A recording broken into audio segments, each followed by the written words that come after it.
학교로는 잘 보고 계십니까? 30문제 풀어보신 것 같은데. 학교론 정답 해설해 놓은 거 보니까 30문제 푸셨던 것 같은데 잘 나오셨습니까?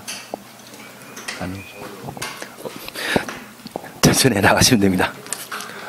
대신 틀린 문제 있다고 하면 기본서든 요약집이든 내용 보시면서 틀린 거를 시정해 주셔야 됩니다. 뻔한 걸 또 계속 반복해 틀릴 수 있기 때문에 확실하게 바꿔놓지 않으시게 되면 계속 틀린 문제는 계속 틀리시더라고요. 그래서 틀린 문제에 대해서는 꼭 기본서를 통해 가지고 왜 어떤 문구를 내가 놓쳐서 틀리게 되었는지 확인하시는 게 합격할 수 있는 방법이 아닌가 싶습니다. 이제 우리 공부하는 방법은 다 아시지 않으셨습니까? 이제 실천만 해 나가시면 됩니다. 이번 시간에 30페이지에 용도 지역의 지정 절차 함께 보도록 하겠습니다. 1번 보게 되면 용도 지역은 국토교통부 장관 지도이사 대도시장, 국토교통부 장관부터 대도시장까지 가로 해놓으시면 결정권자이죠. 결정권자가 도시군 관리계획으로 결정 고시하도록 되어 있습니다. 다만 예외적인 상황으로서 동그라미 1번은 절차 일부를 생략하는 것이고 동그라미 2번, 3번은 절차 전부를 생략하는 경우가 되게 됩니다.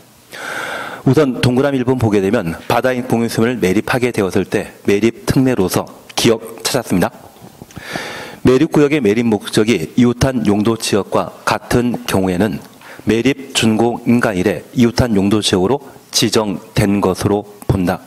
이 경우 지체 없이 특광시군이 고시하도록 되어 있습니다. 그래서 고시 동그라미만 해놓습니다. 그리고 니은 찾았습니다. 매립구역이 이웃 용도 지역과 다르거나 둘 이상의 용도 지역에 걸친 경우, 접한 경우에는 도시군 관리계획으로 입안 결정 고시하도록 되어 있고 니은번의 경우에는 절차 생략 사유 아닙니다. 그래서 다르거나 줄쳐 놓으시고 둘 이상의 용도 지역에 접한 줄쳐 놓으시는데 이런 표현 속에 든다면 절차 생략 사유가 못 된다라는 것만 다시 한번 확인해 놓습니다. 그리고 2번, 3번 봐주셔야 됩니다. 2번 도시적으로 결정 고시된 것으로 의지하는 것으로 우리 교재에서는 6가지를 서술하고 있는데 비업 버립니다.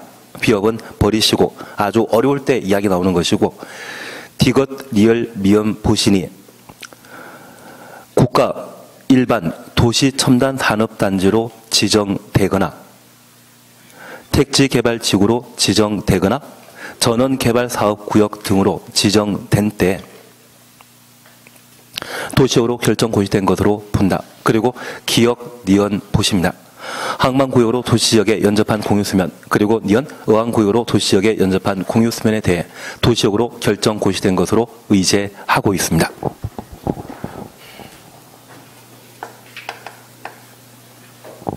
용도지역과 관련되어서는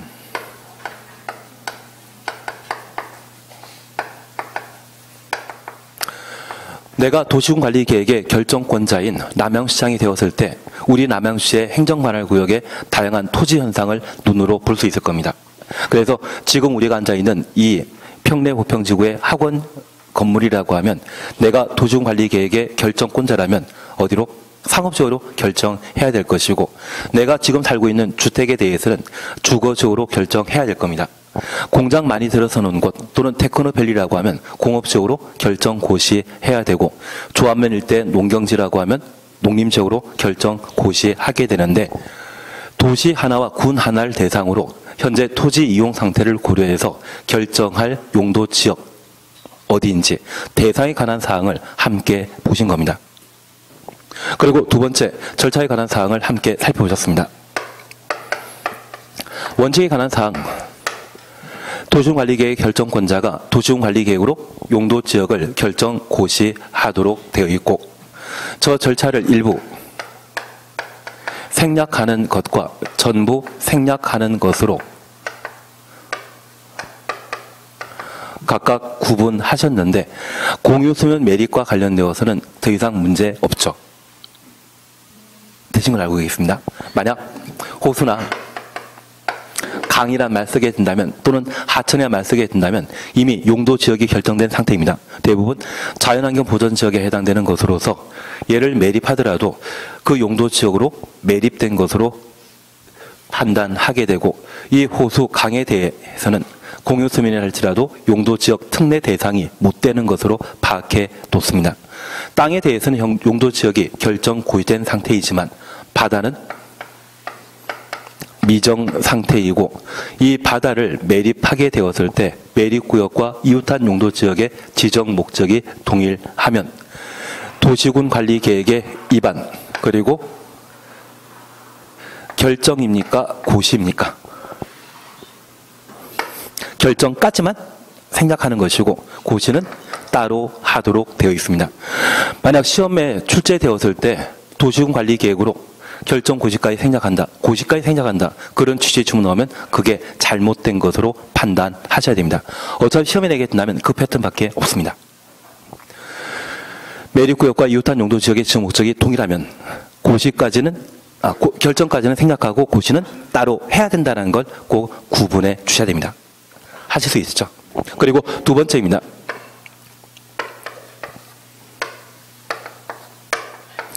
비도시 지역인 관리적, 농림적, 자연환경 보전 지역에 전, 산, 택이 지정되면 해당 지역은 도시지역으로 결정, 고시된 것으로 의제하게 됩니다.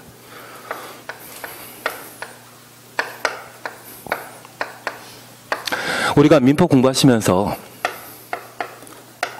본다란 말을 함께 보실 때 이 본다에 대해서는 사실적인 측면과 법률적인 측면으로 각각 구분하게 되는데, 여러 가지 사고, 사건으로 연락 두절인 사람이 발생하게 된다면 실종 선고에 관한 절차를 진행함으로써 사망을 대외적으로 고시하게 될 겁니다.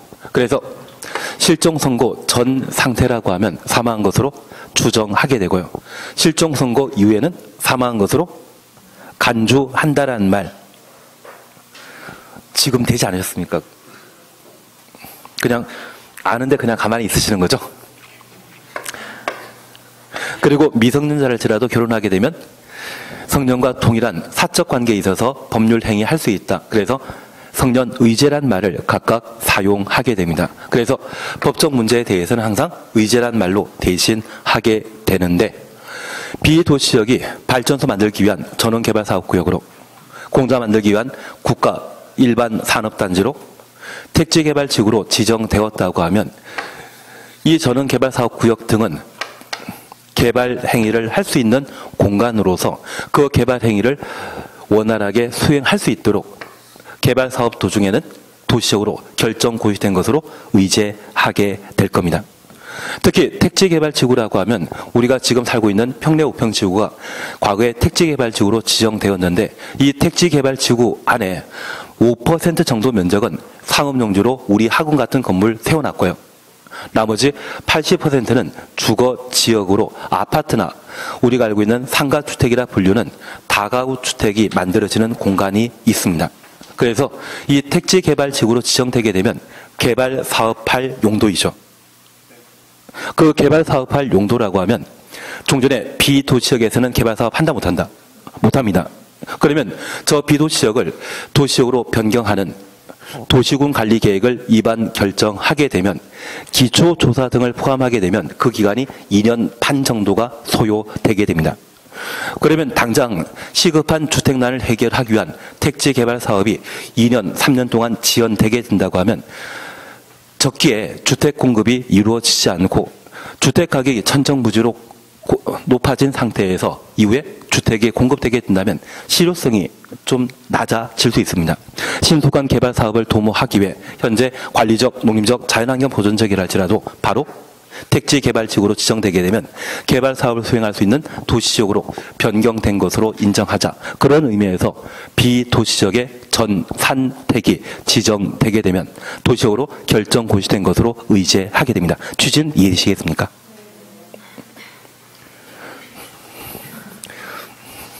하여튼 이게 많이 들어야 됩니다. 내공이 쌓일 수밖에 내공이 쌓여만 해결되는 상황이라 이해해 주십시오. 그래서 이번 정권 같은 경우에도 8월달 그리고 11월달에 주택가격 안정과 관련된 종합대책을 마련해놨지만 우리 정권에서는 현재 수요 규제에 관한 사항들을 많이 채택하고 있습니다. 그리고 실제 주택가격을 안정시키기 위해 공급 물량을 많이 늘리고자 한다고 하면 택지개발 사업하고자 한다면 기본적으로 농림지역이었을 때 땅을 성토하는 작업과 기반설에 해당되는 전기, 수도, 상하수 시설을 만들고자 한다면 그 기간이 상당히 소요되게 됩니다. 아마 내년 하반기 이후부터는 주택 공급 물량이 꽤 많이 늘어나게 될 겁니다. 그 전까지는 어떻게 주택 공급량을 늘릴 방법이 없기 때문에 수요 규제에 관한 사항들을 많이 정책적으로 채택하게 되는데 현재 남양주라고 하면 조정 대상 지구로 지정되었기 때문에 대출 받는 게 좀 낮지 않습니까? 그러면 대출 받을 비율을 좀 낮춘다고 하면 대출 받아 주택 수요 계층의 수요를 좀 낮춤으로써 주택 가격을 안정시켜 나가자는 것이 이번 정권의 아마 내년 하반까지 모습이 되게 될 겁니다. 대신 내년 하반기 이후에는 서울이나 또는 그 외곽 지역의 주택 공급 물량이 좀 많아지는 상황이기 때문에 어느 정도 안정세를 보이지 않을까 싶습니다. 대신 지방은 지금 약간 좀 많이 하락한 국면입니다. 그래서 예전에 지방에 집을 여러 채 가지고 계신 분이 있다고 하면 그 여러 채를 다 처분하고 똘똘한 한 놈 투자하겠다고 그 돈 들고 다 서울로 올라오시는 성향을 보이시더라고요. 그래서 서울 집값은 아직도 어느 정도 유지되고 있는데 수요 억제 정책 이후에 공급 물량이 좀 늘어나게 된다면 자연스럽게 주택 가격이 안정되지 않을까 싶습니다. 그러면 우리 잠깐 이해해 주실 것은 현재 비도시 지역은 원래 개발 사업 할 곳 아닙니다. 도시지역만 개발 사업 하는데 신속한 개발 사업을 도모하고자 저 비도시 지역에 전원개발 사업구역이나 발전소 만드는 겁니다. 국가 산업단지라면 공장 만들 공간입니다. 택지개발지구라면 주택 만들 공간을 지정하게 되면 그와 동시에 도시역으로 결정 고시된 것으로 의제하게 되는데 저 전산택이라는 말을 꼭 기억해 주시는 게 필요합니다. 그리고 두 번째 우리 기억하실 것은 현재 산업단지와 관련되어 종류 살펴보면 국가산업단지와 일반산업단지, 도시 첨단 산업단지 이러한 세 가지 산업단지 지정되면 도시역으로 결정 고시된 것으로 의제하지만 여기에 농공단지란 말 없습니다. 그리고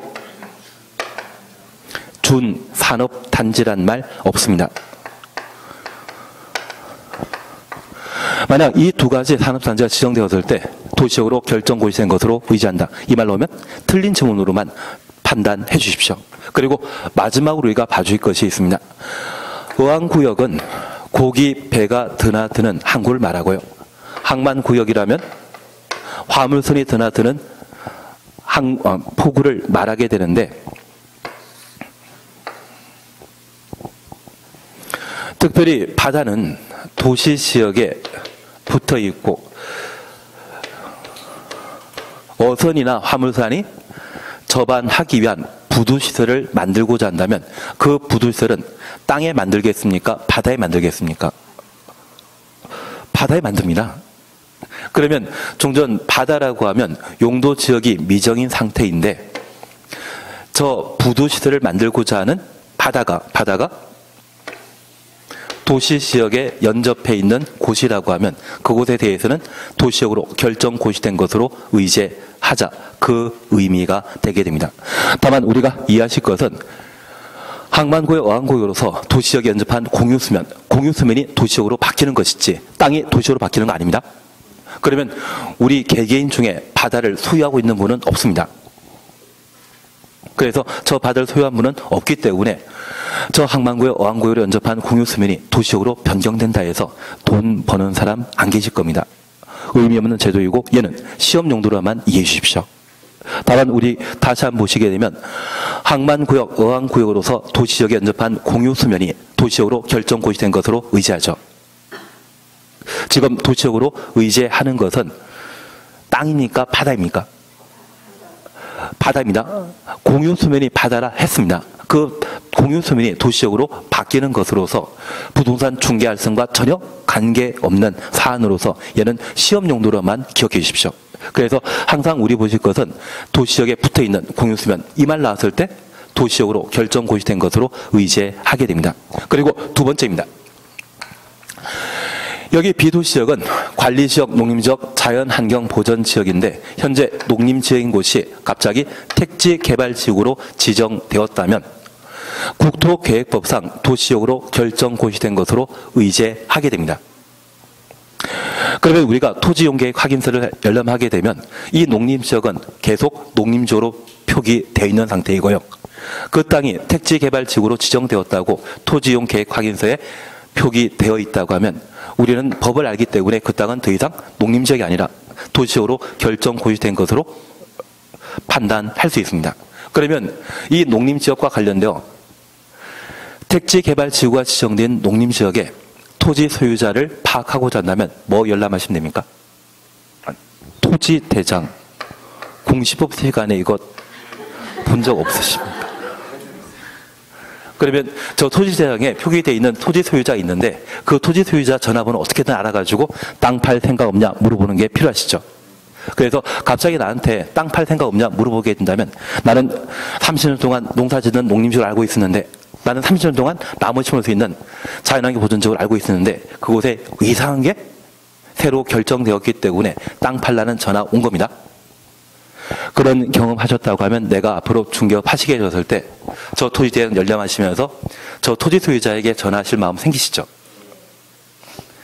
예, 그렇게만 이해해 주시면 됩니다. 그래서 종전에 농림지역을 알고 있는 곳이 갑자기 택지개발지구 등으로 지정되었다면 걔는 도시적으로 개발 사업이 예정된 곳이라는 것 판단하시고 그걸 친절하게 토지 소유자에 알려주고 토지의 가치를 제 가격에 거래할 것을 알선하실 건지 아니면 내가 꿀꺽할 것인지 빨리 마음의 결정을 해 주셔야 됩니다. 하던 거 그냥 하도록 하겠습니다. 의미는 좀 이해되시겠습니까? 아는 걸로 알고 넘어가겠습니다. 그래서 지금 전원개발사업구역과 국가, 일반, 도시첨단 산업단지, 택지개발지구로 지정되었다면 아무리 현재 용도지역이 비도시지역이라 할지라도 도시로 결정고시된 것으로 의지하게 되는데 전산택이란 말 꼭 기억해 놓습니다. 그리고 두 번째입니다. 동그라미 미음 보시게 되면 가로 속에 수력, 송변전만 X라는 말 찾으셨죠? 수력이란 말은 수력 발전소를 의미하게 됩니다. 수력 발전소를 가동하기 위해서는 댐을 만들게 되는데 그 댐 안에는 물을 가득 담아놓게 되는데 그 물을 수자원이라 표현합니다. 그래서 수력 발전소가 만들어진 곳은 수자원을 보호하기 위한 용도지역으로서 자연환경보전지역이지 도시지역으로 바뀌는 거 아닙니다. 그래서 지금 전원개발촉진법에 따른 전원개발사업구역이라면 화력발전소를 의미하는 것으로서 수력발전소를 만들기 위한 전원개발사업구역이라면 자연환경보전지역으로 되는 것이지 도시로 바뀌는 게 아닙니다. 취지 이해되시겠습니까? 진짜 이해하신 건가요? 그래서 농공단지와 준산업단지 그리고 수력발전소란 말 쓰게 되면 용도지역 변경 효과 없다라는 것을 확인해 주시는 게 필요합니다. 그리고 동그라미 기억입니다. 위에 해당하는 구역이 해제되는 경우 이 법 또는 다른 법률에서 그 구역 등이 어떤 용도지역에 해당되는지 따로 정하고 있지 아니한 경우 이를 지정하기 이전에 용도지역으로 환원된 것으로 본다. 환원 추천없습니다. 그래서 만약 농림지역에 택지개발지구가 지정되었는데 저 택지개발지구 지정 이후 3년간 택지개발 사업을 전혀 안 했다고 하면 지구 지정이 해제되게 됩니다. 개발 사업이 이루어지지 않았다면 종전 용도지역으로 돌아가야 되죠. 그걸 환원이라 표현하게 됩니다. 그래서 농림지역이 택지개발지구로 지정되게 되면 개발 사업을 촉진시키기 위해 도시군관리계획 위반 결정고시 없이 도시지역으로 결정고시된 것으로 의지하지만 개발 사업이 무산되었다고 하면 도시지역으로 계속 유지되는 것이 아니라 종전 용도지역으로 환원되는 것입니다. 취지 이해하시겠습니까? 그것만 확인해 주십시오. 그런데 만약 개발 사업이 완료되었다면 종전 용도지역으로 환원된다 안 된다? 안 됩니다. 도시지역으로 계속 유지되는 것이지 종전 용도지역으로 환원되는 것 아닙니다. 그 취지만 이해해 주셔야 됩니다. 개발 사업이 미완성이었을 때는 종전 용도지역으로 환원되지만 개발 사업이 완료되었다면 도시지역으로 계속 남아있는 상황이 된다는 것만 파악해 놓습니다. 그리고 니은번은 필요 없고 3번 관리지역의 특례 찾으셨죠? 도나의 기억입니다. 농업진흥지역으로 지정 고시된 지역은 농림지역으로 결정 고시된 것으로 본다. 확인되셨습니다. 그래서 농업진흥지역 추놓습니다. 그리고 니은문입니다. 보전산지로 지정 고시된 지역은 보전산지 추놓습니다. 고시에서 구분하는 바에 따라 농림지역 또는 자연환경 보전지역으로 결정 고시된 것으로 본다. 확인되셨습니다. 잠깐 이해하실 것이 있습니다. 현재 관리지역이 농림지역 또는 자연환경 보전지역으로 결정 고시된 것으로 의제하게 되면 여기 관리지역의 토지 가격과 농림지역 또는 자연환경 보전지역의 토지 가격 중에 가격이 비싼 곳은 관리지역입니다. 여기 농림지역은 농지법에 의해 농업진흥지역으로 지정되거나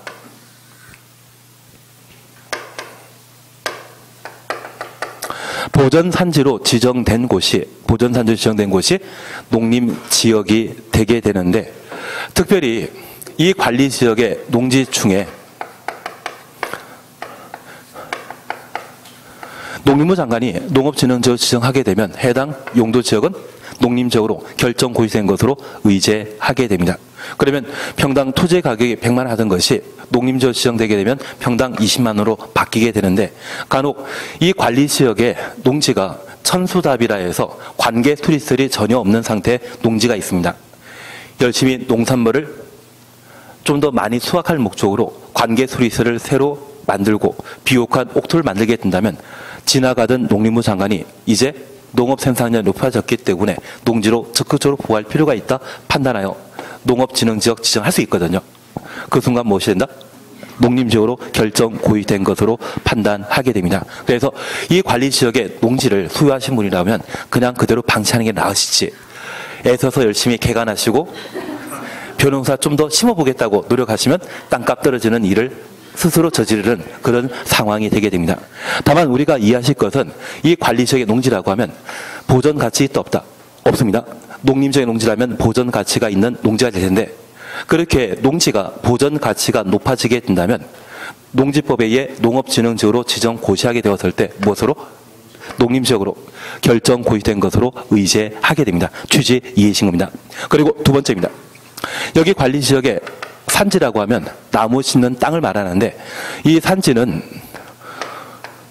보전산지로 지정 고시하게 되었을 때 공익용 산지와 임업용 산지로 사실 분류되게 됩니다.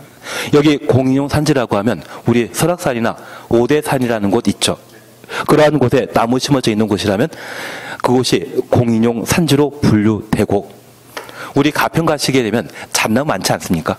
그 잣나무라고 하면 임업용 산지로 분류되게 되는데, 특별히 이 보전산지를 산림청장이 지정하게 되었을 때 저 보전산지가 공인용 산지인지 임업용 산지인지 구분하여 고시하도록 되어 있습니다. 만약 공인용 산지로 지정되었다면 얘는 자연환경 보전지역으로 결정 고시된 것으로 의제하고, 임업용 산지로 지정되었다고 하면 얘는 농림지역으로 결정 고시된 것으로 의제하게 됩니다. 여기 농림의 임은 임산물을 말하는 것입니다. 그래서 임업용 산지로 지정되게 되면 무엇? 농림지역. 그래서 이 보전산지를 공용 산지로 구분하는지 임원 산지로 구분하는지는 우리 공부하는 범위에 포함되지 않기 때문에 우리 교재에서는 관리지역의 산지가 보전산지로 지정되게 되면 그 지정 고시에 따라 농림지역 또는 자연환경 보전지역으로 결정 고시된 것으로 본다, 이런 말을 사용하게 됩니다. 그래서 만약 시험에 이 농림지역, 자연환경 보전지역으로 결정 고시된 것으로 본다, 이 표현이 동시에 안 나오면 그 지문 자체가 잘못된 겁니다. 그래서 만약 시험에 관리지역의 산지가 보전산지로 지정 고시되면 자연환경 보전지역으로 결정 고시된 것으로 본다, 이 말만 나오면 틀린 질문입니다. 둘 다 나와야 됩니다. 이해되시겠습니까? 그러면 나중에 이 보전산지가 아닌 산이 있다면 얘를 준보전 산지라 하는데, 이 준보전 산지는 가끔 동네 야산이 있습니다. 그 동네 야산이 준보전 산지인데, 이러한 준보전 산지라고 하면 나중에 묘자리 쓰는 데도 사용할 수 있거든요. 대한민국에는 각종 전 국토가 개발 계획의 대상 지역이기 때문에 종종 땅이 가끔 개발되어 버리면 어디 묘자리 한번 옮겨야 되지 않겠습니까?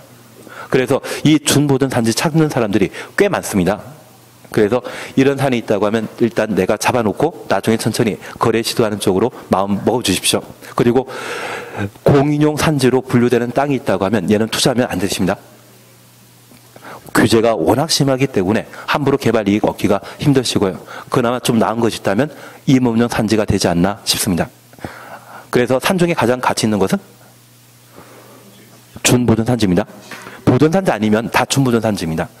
산지로 표기되어 있는데 불구하고 보전 산지란 말이 없으면 다 준보전 산지로 이해해 놓으시고 얘가 제일입니다. 그리고 뭐 혼자 투자하기에 좀 마음에 걸리신다고 하면 절 끼어들여서도 저는 땡큐하고 감사할 뿐입니다.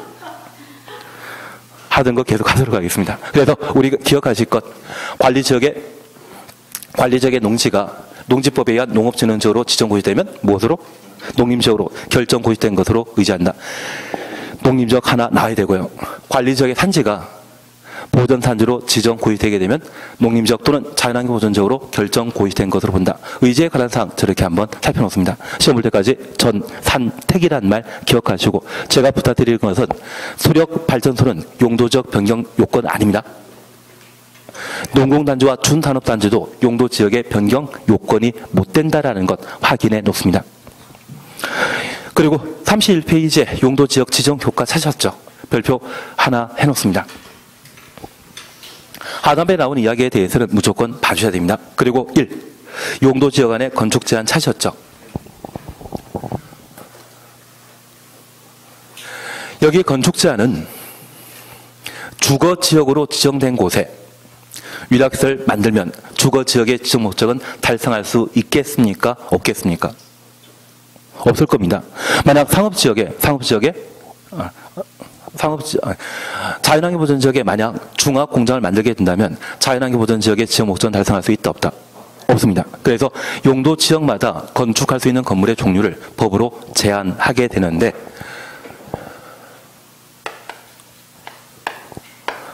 용도 지역마다 건축할 수 있는 건물의 종류를 제한하는 것을 법에서는 건축 제한이라 표현하게 됩니다.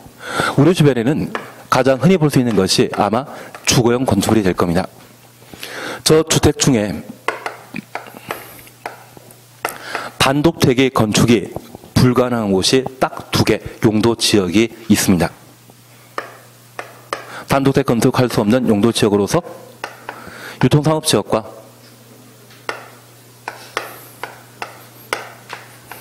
전용 공업 지역인 경우라면 단독택을 절대 만들 수 없습니다. 여기 전용 공업 지역의 경우는 중화 공장이 만들어지는 것으로 공해 공장이 입지했다고 하면 공기는 별로 안 좋겠죠. 그러면 이곳에 단독택 만들고 살고자 한다면 아마 24시간 내내 방독면이라는 것을 쓰고 살아야 되는데, 방독면 쓰고 잠까지 자라는 것은 좀 뭐하지 않겠습니까? 그리고 이 유통상업지역은 화물터미널이나 고속버스 터미널, 그리고 우리 구리에 농산물 시장 있지 않습니까? 그러한 곳이 유통상업지역인데 24시간 대형 트럭이 드나들게 된다면 소음들은 높지 않겠습니까? 이러한 곳에 귀에 뭐 마스크, 귀마개라 쓰고 잠자라고 하면 좀 애매하기 때문에 여기 유통상업지역과 전용공업지역의 경우는 단독택을 아예 건축할 수 없습니다. 그리고 이 주택 중에 가장 개발 잘 된 것으로 대한민국 국민 70%가 현재 아파트에 거주해 살고 있습니다. 그러면 이 아파트를 건축할 수 없는 용도지역, 단독택 건축할 수 없는 2개 용도지역은 당연히 건축할 수 없습니다. 이건 무조건 알고 계셔야 되는 겁니다. 다 알고 있는 걸로 알고 있겠습니다. 추가적으로 일반 공업지역에도 아파트를 건축할 수 없는데 저 일반 공업지역은 환경을 저해하지 않는 공업 배치를 위한 것으로 우리 주변에 삼성전자에서 100조 투자해서 평택에 공장 만든다는 이야기 들어본 적 있으시죠? 그래서 그 삼성전자 반도체 공장 때문에 평택 쪽에 고덕 신도시라고 하는 곳이 열심히 개발되고 있는데 한 8년, 9년 전만 하더라도 평택 지나는 역 중에 서정리역이라고 하는 곳이 있었거든요.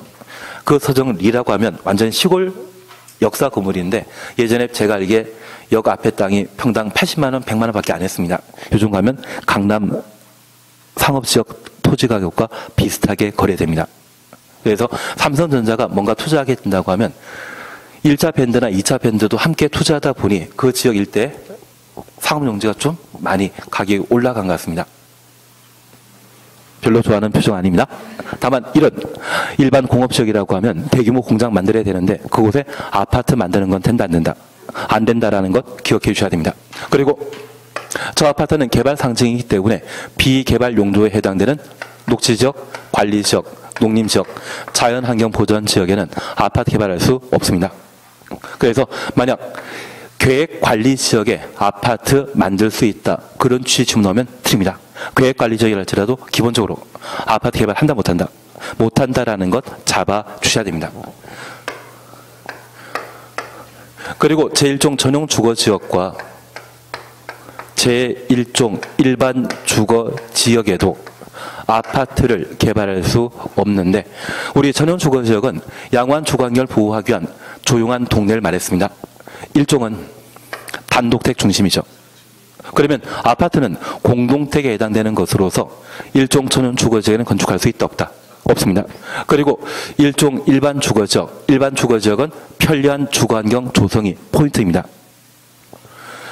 1종은 저층주택, 2종은 중층주택, 3종은 중고층 주택이었습니다. 여기 1종 일반 주거지역의 경우는 저층주택으로서 4층 이하의 주택을 만들 수 있는 용도지역으로 주택으로 사용하는 층수가 5개층 이상인 아파트는 개발할 수 없는 것이 특징입니다. 그래서 아파트 개발할 수 없는 용도지역 어디인지 확인하시고 그 외 지역은 아파트 만들 수 있는 것으로 판단해 주셔야 됩니다. 그리고 이러한 주택가 주변에는 생활에 필요한 물건이나 또는 서비스를 제공하기 위한 근린 생활시설이라는 상가가 있습니다. 대한민국 상가 중에 70%에서 80%가 다 근린 생활시설입니다. 이러한 근린 생활시설은 생활에 꼭 필요한 필수시설을 일종 근린 생활시설이라 하고 있으면 좋고 없어서 상관없는 것이 있다면 2종 근린 생활시설로 구분하게 되는데 제가 지갑 분실하면 찾아가야 되는 곳이 공중화장실입니다. 휴지통은 근생시설이 아니고 공중화장실 찾아가셔야 되고 화장실 찾지 못한다면 파출소에 신고하고 그리고 과거 동사무소로 불리우던 것이 지금은 지역자치센터라 표현하게 됩니다. 가끔 동사무소 방문하시면 주민자치센터라 표기하는 그런 곳도 있는데 걔는 법 개정되기 전에 표현으로 파악해 주셔야 됩니다. 그리고 밥 먹으러 가기 위해 휴게소를 찾아가셔야 되죠. 나중에 건축부할 때 다시 하도록 하겠습니다. 그러면 우리가 잠깐 이해하실 것은 여기 일종 근린 생활시설은 모든 용도 지역에 건축할 수 있습니다. 반면에 2종 근린 생활시설은 가끔 밤늦게 네온 사인으로 화려하게 장식되어 있는 관판을 보신 적 있을 텐데 그곳에 장밋빛 인생이나 또는 정, 영영 이런 게 보신 적 있다고 하면 걔는 다 2종 근린 생활시설입니다. 그래서 여기 2종 근린 생활시설은 기본적으로 전용 주거지역과 일반 주거지역에는 건축할 수 없습니다. 다만 우리가 기억하실 길 도시군 계획 조례로 일반 주거지역에는 건축할 수 있습니다. 그런데 우리 시험에 출제하게 된다면 조례 규정을 배제하고 조례에 관한 규정을 배제하고 건축 제한에 관한 규정을 물어보는 경우가 많습니다. 그래서 조례 규정을 배제한다, 조례 적용하지 않는다 그런 취지의 질문 나오면 2종 근린 생활시설은 어디에도 만들 수 없다? 일반 주거지역에도 만들 수 없습니다. 그러면 우리 주변에 부동산 중개업소가 바닥 면적 30제곱미터 미만의 경우에는 일종 근린 생활시설이고 바다 면적 30제곱미터 이상 500제곱미터 미만인 경우에는 2종 근린 생활시설로 분류하고 있는데 저 부동산 중개업소 30제곱미터 이상 500제곱미터 미만이라면 원칙적으로 법률에 따르게 되면 전용 주거지역과 일반 주거지역에 건축할 수 없습니다. 대신 아파트 단지 앞에 상가에 부동산 중개업소 들어가 있다면 무엇 때문에? 조례 때문입니다. 다만 이 조례 규정은 지역적인 특성을 반영하기 때문에 전국을 대상으로 시험 보게 되는 우리 시험에는 어울리지 않기 때문에 조례에 관한 규정을 배제합니다. 그래서 실무에 띄신 분은 여기 일반 주거지역에 2종 근린생활시설 만들 수 있는데 이상 문제 잘못냈다고 생각하시는 경우가 있습니다. 그러면 틀립니다.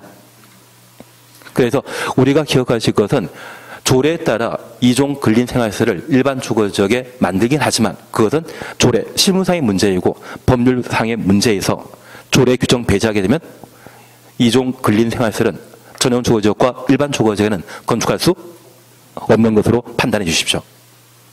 되시겠습니까?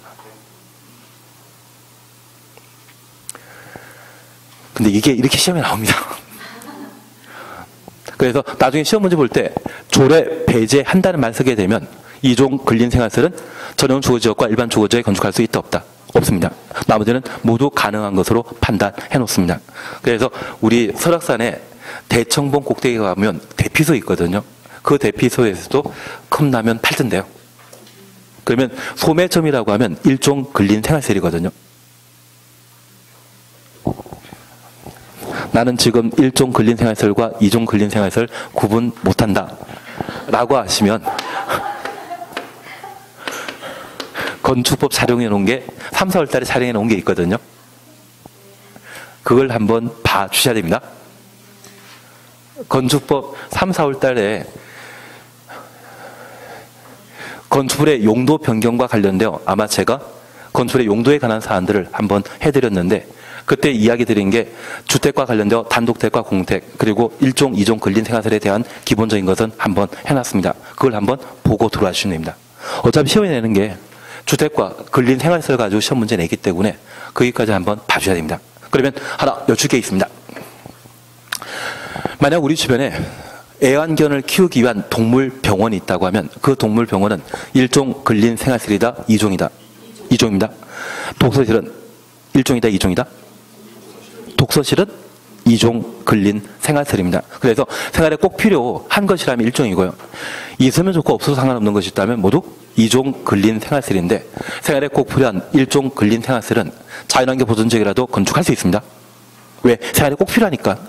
반면 2종 근린생활시설은 양호한 주거환경 그리고 편리한 주거환경 조성에 방해되는 것으로 판단하기 때문에 원칙적으로 전용 주거지역과 일반 주거지역에는 2종 근린생활시설 만들 수 없는 것으로 판단해 주셔야 됩니다. 그게 가능하셔야 됩니다. 저 한 3번 한 것 같은데. 예, 그리고 우리 함께 봐주실 것으로서 윤락시설을 만들 수 있는 유일한 용도 지역은 상업지역에만 건축할 수 있다는 것 기억해 주셔야 되고요. 그리고 학교 만들 수 없는 곳은 전용공업지역에는 건축할 수 없다는 것 기억해 주시는데 저 학교 만들게 되었을 때 체육시간이 있습니다. 저 체육시간에 운동장에서 마스크 끼고 운동하기에는 좀 뭐하기 때문에 전용공업지역에는 건축할 수 없습니다. 다만 이 학교는 유통상업지역은 만들 수 있습니다. 방음벽만 설치하게 되면 운동하는데 크게 문제 없기 때문에 이 학교는 어디에만? 전용공업지역에만 건축할 수 없다라는 것 확인해 놓습니다. 그래서 최소한 이 정도를 한번 정리해 놓으시게 된다면 지금까지 출제해왔던 건축 제한과 관련된 대부분의 문제를 풀 수 있습니다. 얘는 해 놓으셔야 됩니다. 책에 없습니다. 교과서에는 없습니다.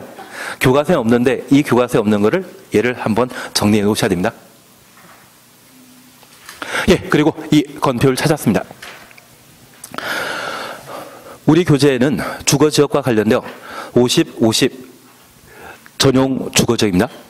60, 60, 50. 지금 31페이지에 건폐율 찾으셨죠? 동그라미 2번 기준과 관련된 박스에 도시적, 관리적 있지 않습니까?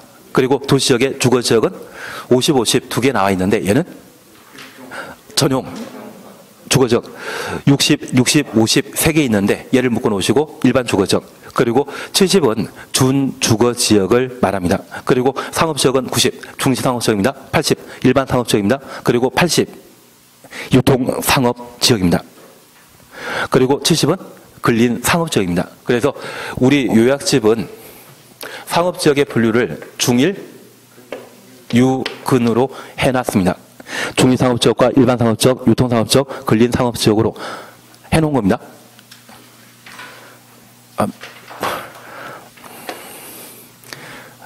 중국과 일본은 가까이 있다. 있다 가까이. 그게 중일 근유입니다. 그래서 지금 90은 중심상업지역, 80은 일반상업지역, 그리고 80은 유통상업지역, 70은 근린상업지역으로. 그리고 공업지역은 전일준입니다.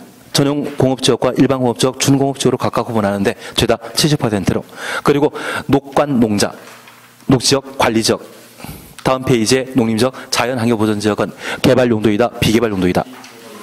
비개발용도입니다.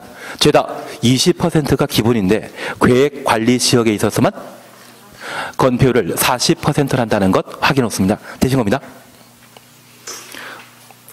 된 걸로 해주십니다. 3번 건폐율 별도 지정은 시험에 안 나옵니다. 지키십니다. 그리고 반가 3번 용적률 찾으셨죠? 동그라미 1번입니다.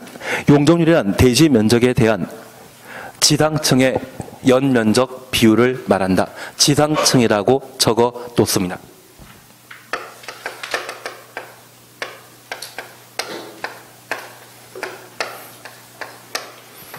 지하층은 용적률 계산 시에 연면적에 포함되지 않기 때문에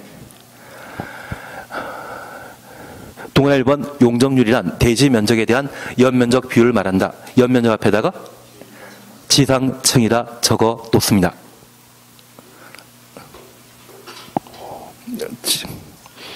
32페이지의 중간에 동그라미 1번 적어 놓으시는 게 나중에 문제 풀 때 도움 되실 겁니다. 그리고 용적률 기준과 관련되어 도시지역, 주거지역 찾으셨죠? 100은 1종 전용 주거지역이고요. 150은 2종 전용 주거지역. 1종 일반 주거지역은 200, 2종 일반 주거지역은 250, 3종 일반 주거지역은 300, 준주거지역은 500입니다. 그래서 교과서에서는 그렇게 나와 있는데 우리 용적률과 관련되어 주거지역은 1, 3, 5로 해결 보십니다. 1종 전용 주거지역은 100, 3종 일반 주거지역은 300, 준주거지역은 500입니다. 그리고 1종 전용 주거지역부터 3종 일반 주거지역까지 용적률이 조정되게 되면 50%씩 상향 조정한다라는 것만 구분해 놓습니다. 앞으로 1, 3, 5라 했을 때 1, 3, 5로 했을 때 1은 제1종 전용 주거지역 용적률 100, 3종 일반 주거지역 용적률은 300%로 각각 구분해 놓습니다. 그리고 상업지역과 관련되어서는 1500이 중심상업지역이고요. 1300은 일반 상업지역, 1100은 유통상업지역, 900은 근린상업지역인데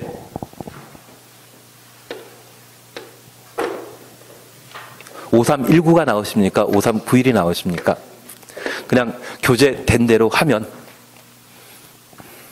앞에 상업지역은 대형 건물 건축하는 것이 가능하다 생각하시고 천자 다 빼버립니다. 1100 다 빼버리시면 중심상업지역은 1500, 일반 상업지역은 1300, 그리고 유통상업지역은 1100%입니다. 그리고 근린상업지역은 900%로. 그래서 그냥 교과서에 있는 대로 5391로. 그리고 기본서 계속 반복하셨다고 하면 5319로 해놓으시고 기본서 배수 반복했다면 5391로 해나가십니다. 용적률 해놓으셔야 됩니다. 그리고 공업지역에 대해서는 일단 지키시고 녹관 농자 사셨죠? 기본적으로 용적률이 80%라는 것 기억하시고 녹지지역과 관련되어 100 두 번 나옵니다. 자연 녹지지역, 생산 녹지지역으로 판단하시고 계획관리지역의 용적률은 100%입니다. 나머지는 다 80%로. 그래서 건폐율 용적률에 관한 구분은 이렇게 해 놓으셔야 됩니다. 하단부의 용적률 별도 지정에 대해서는 제키십니다. 이런 것도 시험에 안 나옵니다. 그리고 옆에 페이지에 기타 행위 제한 찾으셨죠? 기타 행위 제한과 관련되어 동그라미 1번은 15년 전에 출제되는 패턴이고 지금 필요 없습니다. 다만 니은번의 농지법에 의한 농지지적 자격 증명은 중개사법의 시험에 나올 수 있는 경우이기 때문에 한번 확인해 주셔야 됩니다. 그래서 도시지역에는 농지지적 자격 증명 필요 없습니다. 그래서 도시지역에 농지 취득할 때는 농지 취득 자격 증명 없이 농지 취득할 수 있는데 녹지지역 안에 농지로서 도시군 계획설 사업에 필요하지 아니한 농지에 대해서는 그러하지 아니하다 확인되시겠습니까? 그러면 잠깐 이해하실 것은 농지 취득 자격 증명은 언제 필요하다? 농지를 취득할 때 필요하거든요. 저 농지가 녹지지역에 있고 도시군 계획설 사업에 필요한 농지라면 수용할 땅이고요. 도시군 계획설 사업에 필요 없는 땅이라고 하면 수용 대상 아니죠. 그러면 수용할 땅이라고 하면 도시군 계획설 사업을 원활하게 촉진하기 위해 농지 자격증명이 필요 있다 없다? 없습니다. 대신 녹지지역의 농지로서 도시군 계획설 사업에 필요 없는 땅이라고 하면 그 농지를 취득하는 데는 농지 취득 자격 증명 필요하다는 이야기입니다. 취지 이해하시겠습니까? 그러면 이제 다시 한번 봐줄 게 있습니다. 만약 도시지역에 주거적, 상업적, 공업지역에 농지가 있다고 하면 저 농지 취득할 때는 증명 없이 농지 취득할 수 있다는 이야기고요. 어디에? 녹지지역에 농지라고 하면 도시군 계획설 사업에 필요 없는 농지였을 때 대부분 도시군 계획설 사업에 필요 없는 농지겠죠. 그런 농지 취득할 때는 증명 있을 때에만 농지 취득할 수 있다. 확인만 해놓습니다. 공법에서는 시험에 나오는 패턴이 아니라 공인중개사법에 나오는 패턴이기 때문에 니은번 사례 문제로 확인만 해놓습니다. 중개사법에서 공부하지 않으셨습니까? 제 시험에 안 나옵니다. 제 시험에 안 나옵니다. 하여튼 저렇게 정리되어 있으면 됩니다. 그냥 하던 것 계속 하도록 하겠습니다. 동그라미 2번입니다. 2번 찾으셨죠? 용도지역 미지정 등 찾았습니다. 동그라미 기억입니다. 도시적, 관리적, 농림적, 자연환경 보전지역으로 용도가 지정되지 아니한 지역에 대해서는 자연환경 보전지역에 대한 행위 제한 규정을 적용한다. 자연환경 보전지역에 대한 행위 제한 가로 해놓습니다. 그리고 니은번입니다. 도시적 또는 관리지역에 세부 용도지역이 세분 지정되지 아니한 경우 찾았습니다. 도시지역인 경우라면 보전 녹지지역 행위 제한 규정을 적용하고 보전 녹지지역 추천습니다. 관리지역에 미세분 지정된 경우에는 보전 관리지역에 대한 행위 제한 등을 적용한다. 보전 관리지역에 대한 행위 제한 가로 해놓습니다. 예, 이제 이렇게 잠깐 살펴놓습니다. 건축 제한 이건 열심히 해놓으셔야 됩니다. 난 알고 있다 모른다. 해놓으셔야 됩니다. 29회 때는 얘가 시험에 나옵니다. 왜냐하면 27회 때 한번 출제했고 28회 때는 용적률 시험에 냈거든요. 그래서 얘는 워낙 자주 패턴에 나오는 시험 테마이기 때문에 무조건 해놓으셔야 됩니다. 이게 딱 끼어 있으셔야만 제가 나중에 이상 문제 만들어도 감당하실 수 있거든요. 그래서 건축 제한 부분에 대해서는 무조건 해놓으셔야 됩니다. 최소한 여기까지는 해주셔야 됩니다. 이게 되셨다고 하면 이제 얘를 잠깐 살펴놓습니다.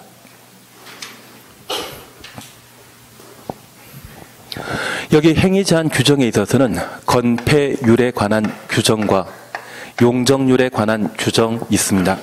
아마 우리가 처음 보시기 때문에 외울 게 많아 보이지만 진짜 외워야 되지만 우리 시험 보는 날은 10월달이지 않습니까? 시험 보기 전날까지만 외우시면 됩니다. 그리고 시험 보기 전날까지 외우지 못한다고 하면 과거 컨닝 한 번이라도 해본 적 없으시죠?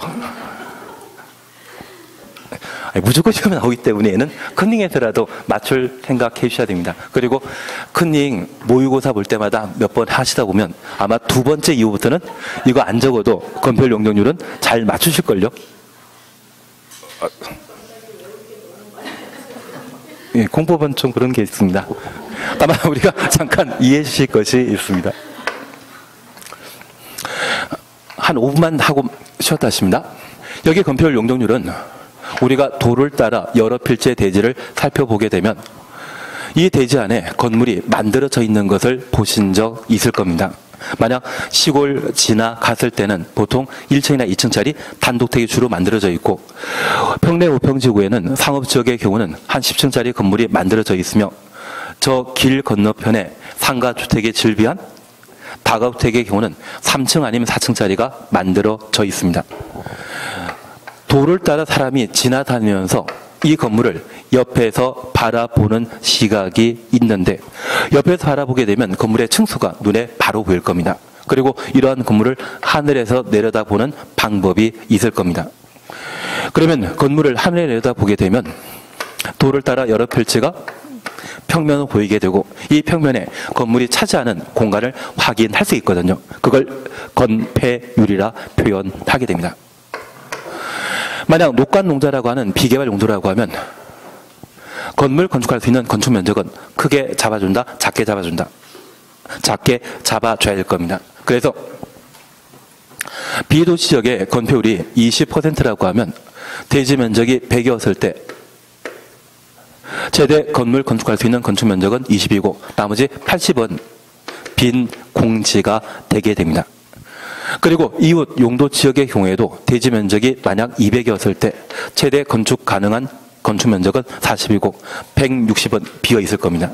이렇게 공지를 확보함으로써 건물과 건물 사이의 간격을 확보하게 되면 바람 잘 통하고 햇빛 잘 나는 그런 쾌적 환경을 조성할 수 있는데 이런 건폐율 제한하는 것은 건축 면적을 제한하는 의미로서 한마디로 무엇?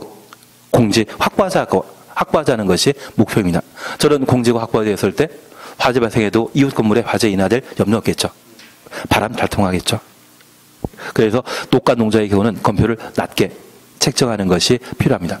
반면에 주거적, 상업적, 공업적이라고 하면 이러한 건폐율 용적률을 높게 책정하게 되는데 그것은 개발 용도이기 때문에 건폐율 높게 책정하는 것으로 파악하시고 우리 평내 우평지구의 상업지역이라고 하면 건폐율이 80% 정도가 책정되다 보니 건물과 건물 사이의 간격이 서로 좀 붙어있는 형국을 보이게 됩니다. 그래서 개발 행위가 좀 많이 이루어지는 주상공이라면 건폐율이 높게, 녹가농자라고 하면 건폐율이 낮게 책정되는 것을 특징을 하는데 이러한 건폐율은 대지 면적에 대한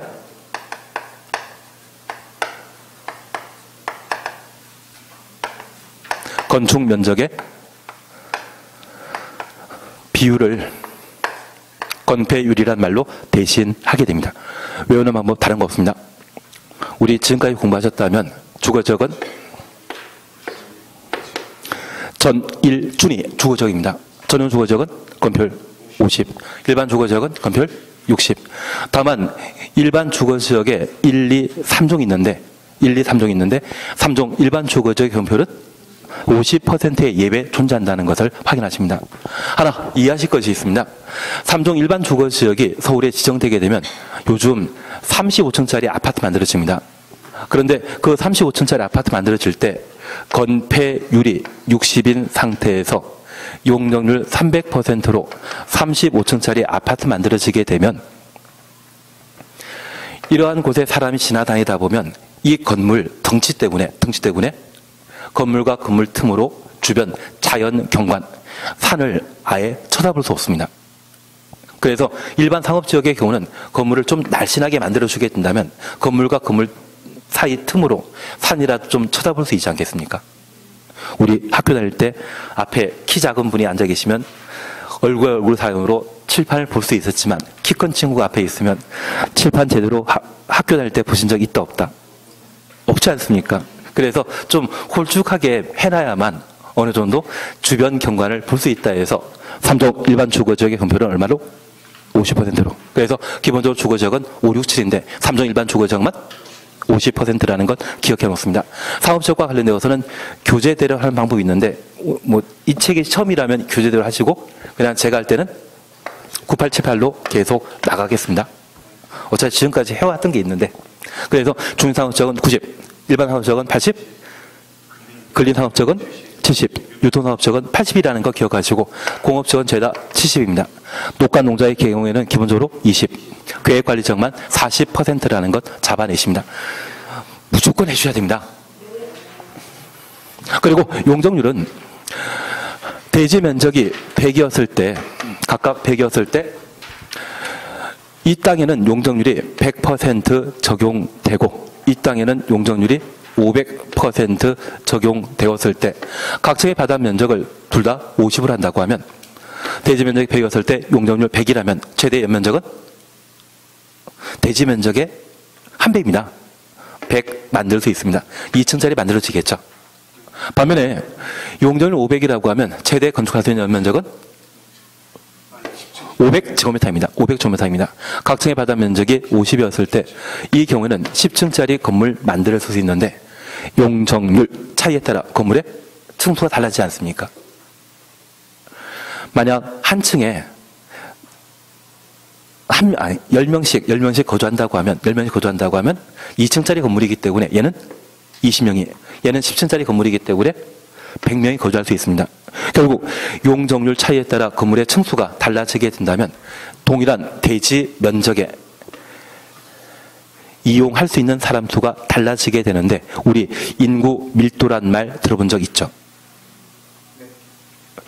저 밀도는 용적률이 높을 때는 많은 사람들이, 용적률이 낮을 때는 적은 사람들이 살 수밖에 없습니다. 그래서 이러한 용적률에 따라 건물의 층수가 달라진다는 것을 이해하시고 녹간농자의 시골 동네인 경우라면 개발 크게 할 필요 없죠.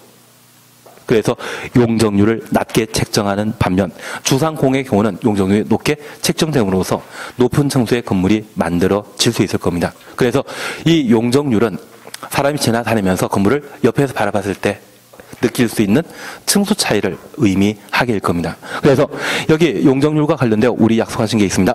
주거적은 전일준입니다.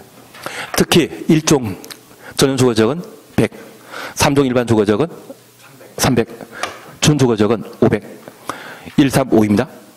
그게 주거적으로 판단해 놓으시고 1종 전용 주거지역부터 3종 일반 주거지역까지 조정되는 용적률은 각각 50%라는 것 확인하시고 상업지역은 5391입니다. 중심상업지역은 1500, 일반 상업지역은 1300, 유통상업지역은 900, 근린상업지역은 1100. 교과서대로 해도 상관없습니다. 어차피 목표만 달성하시면 됩니다. 목표만 달성하시면 됩니다. 공업지역과 관련해서는 제게 상관없습니다. 3, 4입니다. 전용공업지역은 300, 중공업지역은 400, 중간에 50 조정된다는 것 확인하시고 녹간농자는 기본 80%의 세 가지 경우에 용적률 100%로 각각 정해 놓게 되는데 그 100%와 관련되어서는 자연녹지지역과 생산녹지지역, 계획관리지역 세 군데라는 것 확인하십니다. 나머지는 80%라는 것 잡아 주셔야 됩니다. 그리고 올해 이걸 하셔야 되거든요. 이걸 하셔야 되거든요.